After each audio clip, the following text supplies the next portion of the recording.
So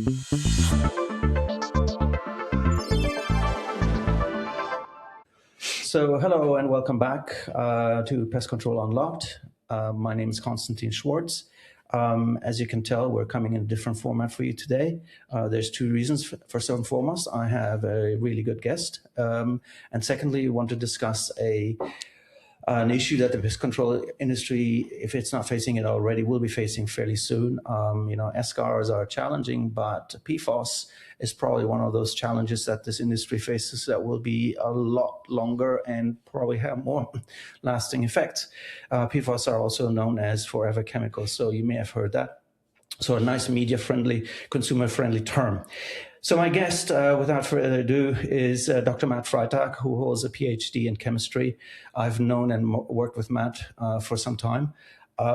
He has been commenting on PFAS quite openly, and I would consider him well-versed in the subject matter to start off with. And the idea behind it right now is just to give a high-level understanding as to where things are with regards to PFAS, not dive into deeper both chemical or regulatory issues. So, and the views that Matt expressed are his own as are mine. So it's just a personal thing that we're here developing with. So welcome, Matt. Yeah, welcome. Thank you. Thank you very much for having me. No worries. Long-time listener, first-time caller. Not only that, this is going to be an unmitigated disaster. But anyway, let's start off. I wouldn't have it any other way. Let's figure out, with regards to PFAS, first of all, what does PFAS stand for? That's the first question. Already very loaded because it can mean one of two things, which is either perfluoro or polyfluoroalkylated substances. Right. And that perfluoro versus polyfluoro gets into where a lot of issues are from a regulatory side as well as even from a chemical side in terms of the argument of how important the number of fluorinated carbons are to the state of being a true forever chemical. Right. Okay. So when we're talking forever chemical, pretend this is going to be really easy for you. I'm a fifth grader. I've got an IQ of whatever you want. I'm not the smartest sandwich in the picnic. I know that's so. Not true. How would you explain PFAS? In this most simplest and rudimentary terms? Okay. The simplest way I can think of it is, carbon is obviously what all organic matter is made up of, right? You're carbon, I'm carbon, various organic materials, trees are carbon, animals are carbon. Where the fluorinated aspect of it gets in line is if a carbon molecule has these little atoms known as fluorines attached to them in sequence and saturation, they basically create a very strong bond. The bond between a fluorine atom and a carbon atom is very tight, very closely linked. And so as a result, it's very difficult to break that bond. And so those molecules that have fluorinated materials onto carbon persist for long, long periods of time without breaking down significantly when they're exposed to the environment and sometimes, and this is another concern, in the body. Let's take a closer look. So, PFAS chemicals have been around since the 1940s.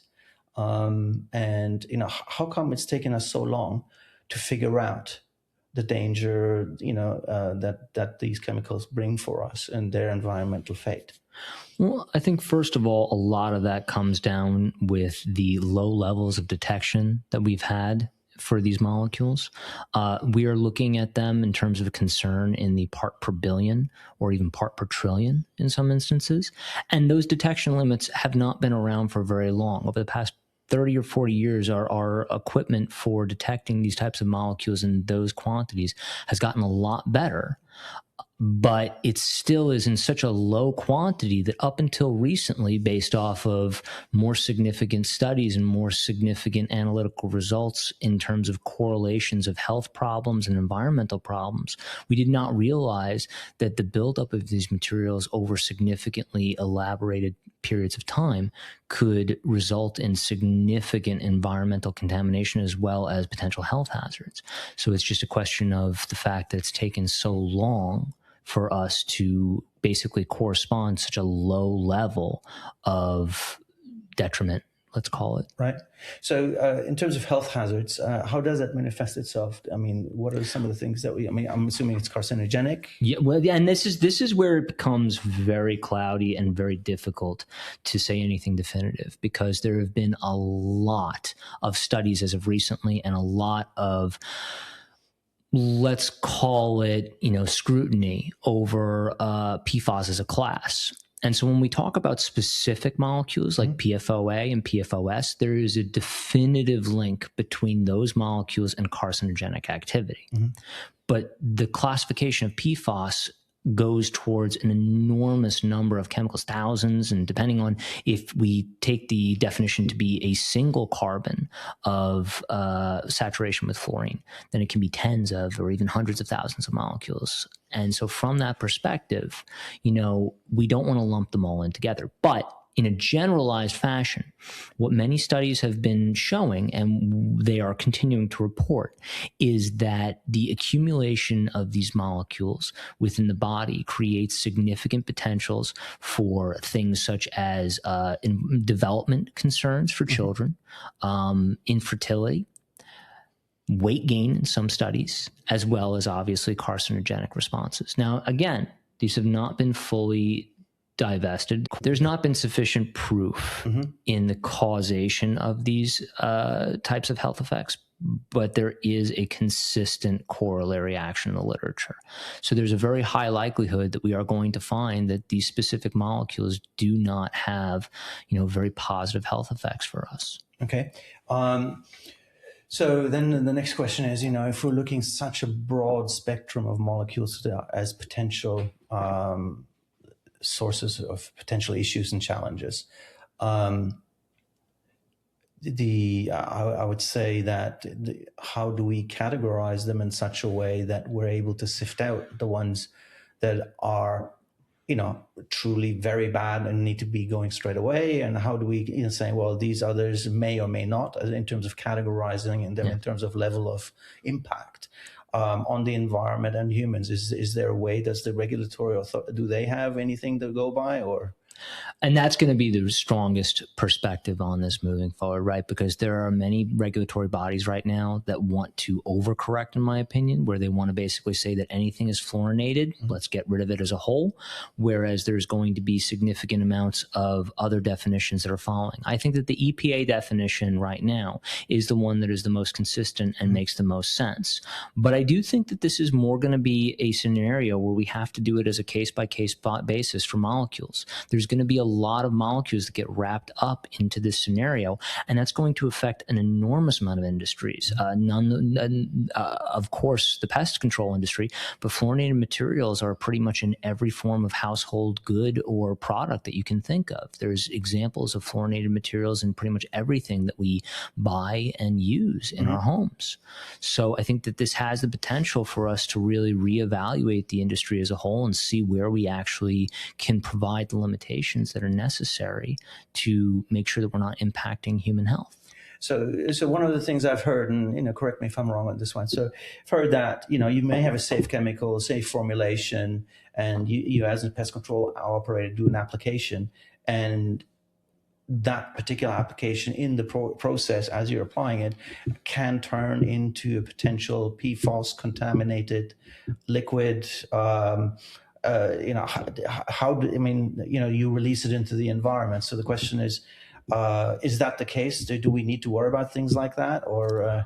In some instances, yes. I think that, again, there's a lot of scrutiny on this to the extent of almost over-biasing some of these situations. I think that the limits that are imposed in terms of human health for the average consumer are pretty well-founded. I'm more concerned about the pest control operator because they're accumulating daily doses more regularly than everybody else. But as long as the appropriate PPE and label requirements are observed, the health negotiations will be minimal to my perspective. But I think we need to be more scrutinous on that from a regulatory point of view and reevaluate the limits that we're exposing our operators onto.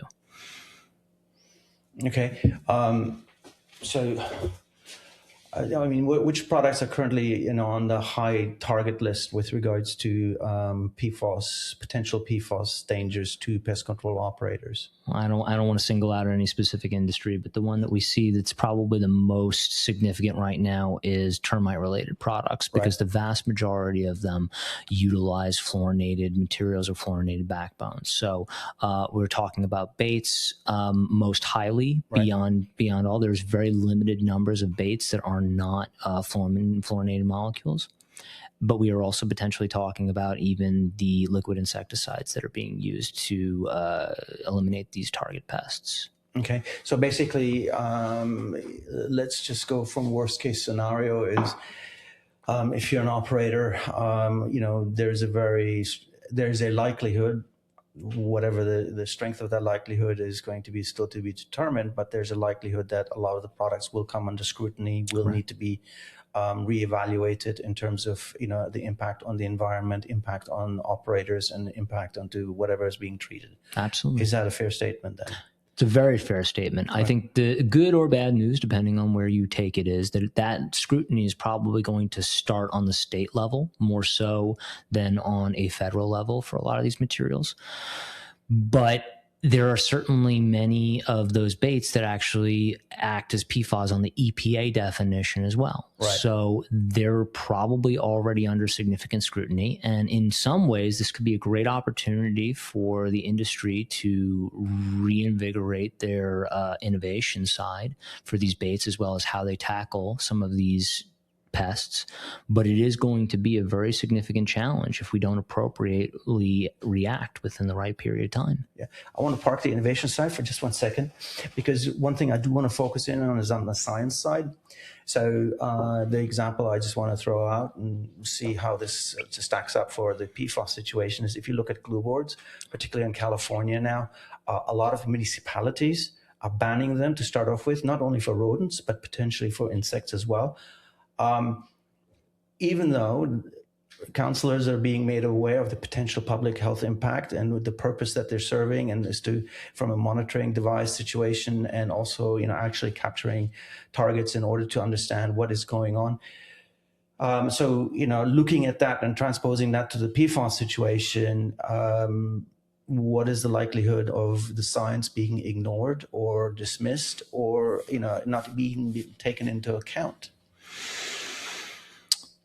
Well, I think that really depends on the ears of the consumer, to be honest with you, right? And PFAS right now is not just a regulatory or even a chemical argument. It's a marketing argument in a lot of ways, because consumers are truly concerned about forever chemicals. You hear it more constantly with people, in terms of household goods for everything from frying pans to their cooking spray.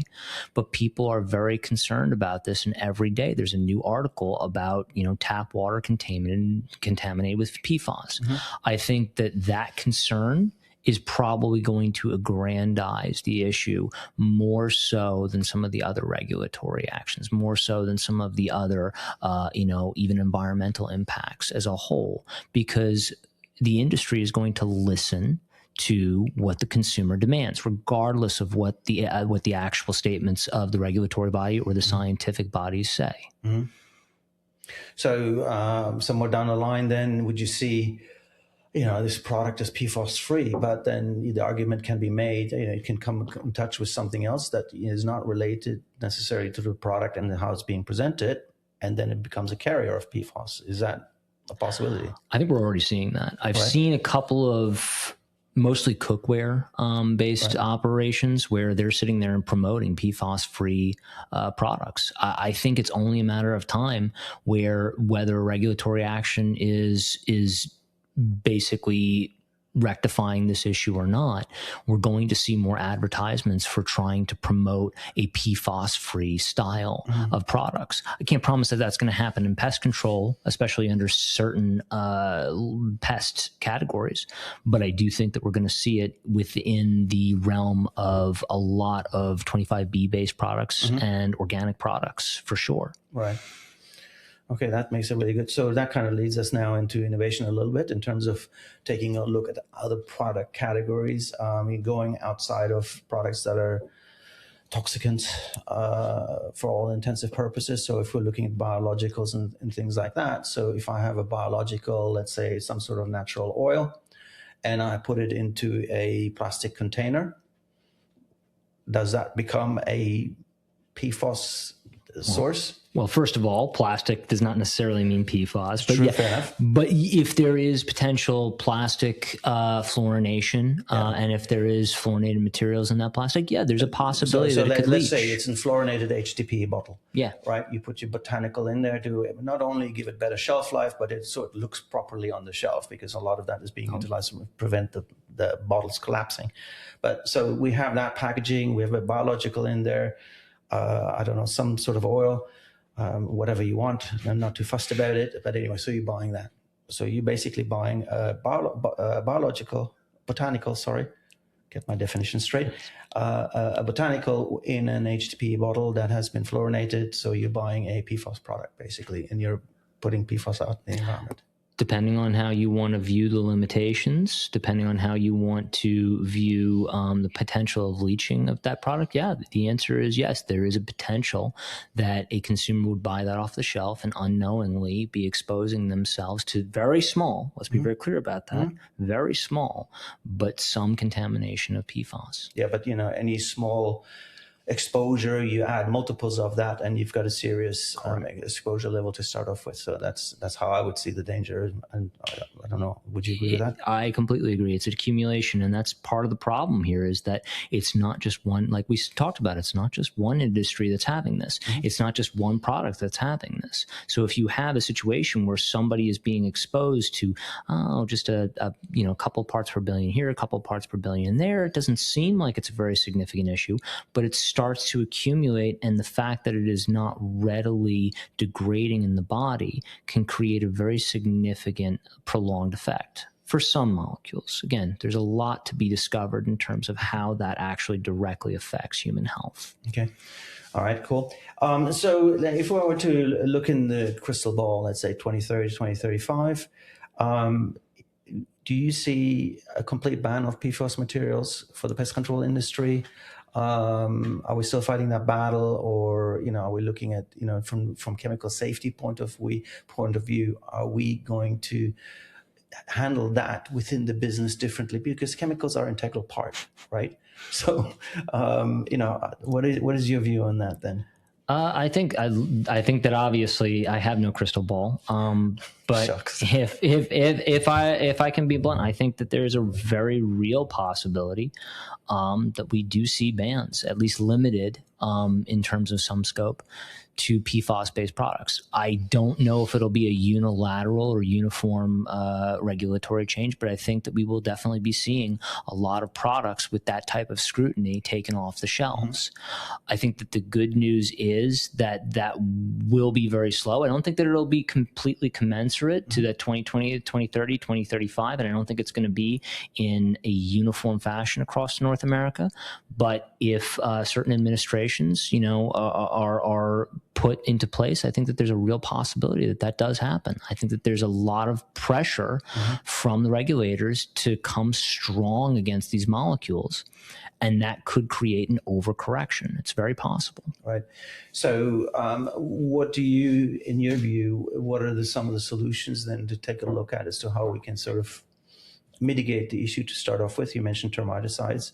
That is, I think, pretty much a problem of its own to start off with, because you need to look at ways to control termites in a different manner.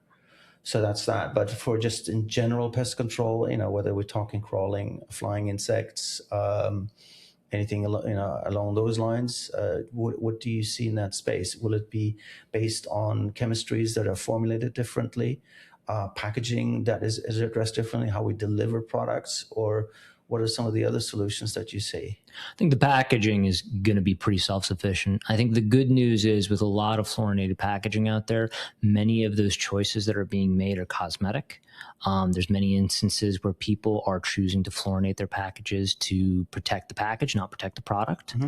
So from that perspective, there may be a lot of products on the shelf that now see some paneling because of that. But I think that change will be very easy for the industry to tackle, and probably will be a positive affirmation solution for pretty much everyone.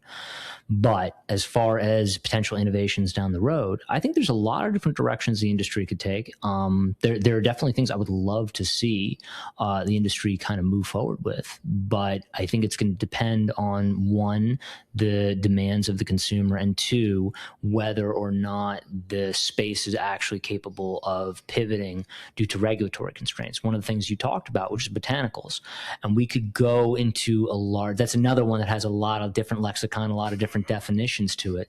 But if we were to look at potentially more products that are geared towards, either completely biological in so much as, a cell-based product like BTI that's more relegated towards a cellular active ingredient, or protein sequences that potentially could eliminate pests with having minimal causal effects of the surrounding environment and non-target species, or other potential biological, let's call it, molecules such as RNA, as we know has been explored by many groups right now. There's a lot of potential avenues. My thought is also that I think that there's potential for us to go in a different direction in so much as trying to be more stewarding of elimination and limited exposure of PFAS. There have been a lot of very positive results from groups, one of which was from my alma mater at University of Buffalo, where they're actually using specific designed cells to break down and eliminate PFAS in the environment. So it may be a situation where we don't necessarily have to eliminate the use of these materials. We just have to figure out a very controlled way to eliminate their after effects in the environment and limit their exposure to the consumer. I think that that's a really elegant potential solution, but it would require significant additional impacts to cost as well as potential product development from a lot of different hands. So we would just have to see how that would go. Let me ask you this just out of curiosity now.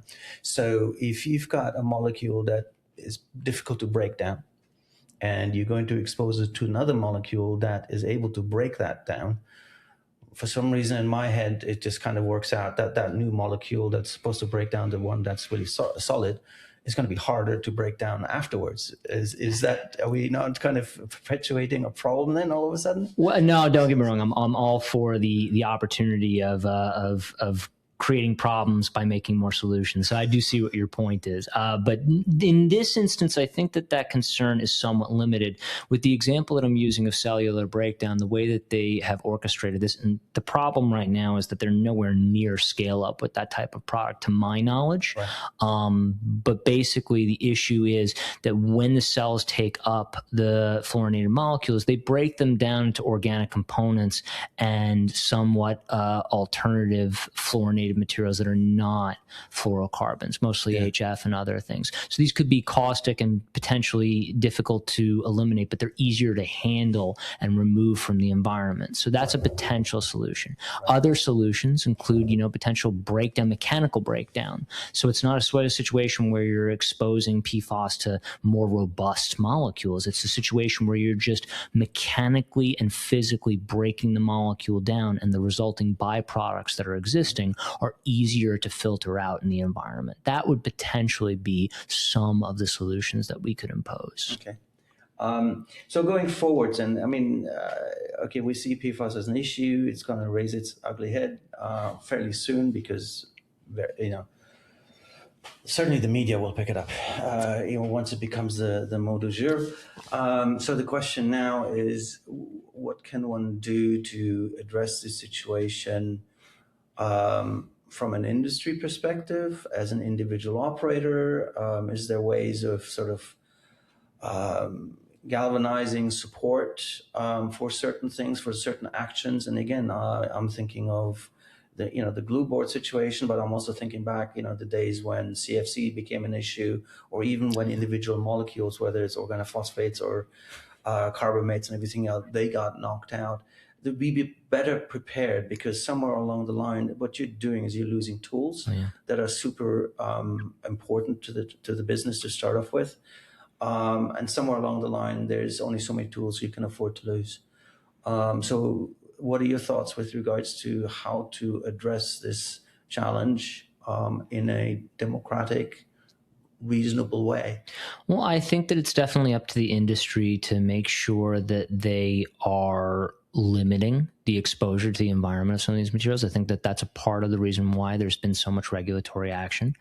I think that educating the consumers in terms of what can be done about these molecules, as well as how to limit their exposure to these molecules, is going to be a very big point of advocacy that's mostly going to have to come from the regulatory side of things. But last but not least, I think that the industry as a whole is going to have to determine as to whether or not this is enough of a risk that it requires significant innovations, new registrations, new formulations, new potential developments. And I think that question will not happen very quickly. There's a very, very good quote that I recently came upon, which is people are horrifically bad at reacting at icebergs. When a disaster is coming right at you, people are very good at pivoting away from it very quickly. This is a really slow moving problem. And as a result, I think that there's a very high potential that people are pushing this off for a belabored point of period, because there's not been any definitive statements from anyone in terms of how to move away from these materials, right? Yeah. But I think that the best industries will find solutions to this, will find a way to advocate to the consumer, and they will create alternatives that will be more beneficial, hopefully. Again, going back to your original statement, there's always the possibility that whatever solutions are created will create problems in and of themselves. But that's just a part of life and part of science. Okay, brilliant. Am I missing anything? Am I asking any other questions that you... I think that, the biggest question that we have to ask with these things right now is, are the active ingredients that we're looking at right now, are they a part of the scrutiny that needs to happen with PFAS? And I think that the question really comes down to the fact that we don't really know, right? Like I said at the top of this, PFOA and PFOS, they have definitive carcinogenic responses. Right. I can't say as to whether or not molecules like, I don't want to call it anybody specifically, but like these baits that are also labeled under the PFAS. Also rodenticide. That's true. Yeah. That's true. And so those molecules definitely may have inhibiting effects to human health. They definitely persist in the environment longer than many other active ingredients. But I think that the overall scope of how damaging they are in the low doses that we submit them into the environment, I think that there's a very important question to be had as to whether or not they should be categorized in the same fashion. Yeah, so interesting. So because in terms of exposure, because, all right, so there's two aspects to the exposure to start off with, because you've got the person that applies the product to start off with. That includes normal day-to-day consumers, because you can go to do mypestcontrol or whatever.com, and you can buy termiticides for yourself and do the treatment for yourself to start off with. So that's one thing. Then the second thing, obviously the operator. But then the question comes to mind is then, well, you're putting this into the soil, does it bind in the soil? And then, we can sort of not forget it, but in terms of human exposure, that's minimized. You're smiling. Is that yes? Well, no, I think that there's a third person that's usually left out in these conversations, which is the manufacturer. And I think that the good news is, I think that, the risks associated to the manufacturer and even to the operator are somewhat more limited in scope, because we know, or rather these professionals are trained and understand how to handle these materials. Yes. And they can be trained and understood how to handle materials, right? With a consumer-facing product, there's a little bit less scrutiny. I don't want to say that consumers don't read labels, but sometimes they don't. Have you read a label lately? I've read a lot of labels, but I know. But my view right now on that is, I used to write a lot of labels, and the issue I have is, first of all, the point size has been reduced to a point that they're hard to read. Yeah, that's one. And second of all, it's the flow of the label. In my days, I recall it was easier to read. There was a sense to it. Whereas now you're all over the label looking for first aid directions, but anyway, that's by the by. But okay, so do consumers follow the label? I would advocate no. Yeah. I would even advocate other people within that are handling toxicants, pesticides, whether it's rodenticide or insecticide, herbicide, fungicide, they do not read the label and apply the product as is. And there's examples I can give of that as well. So that's my view on it. So I wouldn't want to rely on that, to be quite frank. And, you know, I'm an advocate for restricted use. So only by professional licensed operators. And I'm also an advocate for these products not being available on the web either. Yeah. So, but that's just my view, and that in my view may potentially cut down some of the potential risks involved. But anyway, no, I think that that's a very elegant argument. I can't say that that's completely a 1 or 0 for me, because I think there's a lot of limited case examples where I want to make sure the consumer has the availability to choose some of their options, choose what they want to treat their homes with.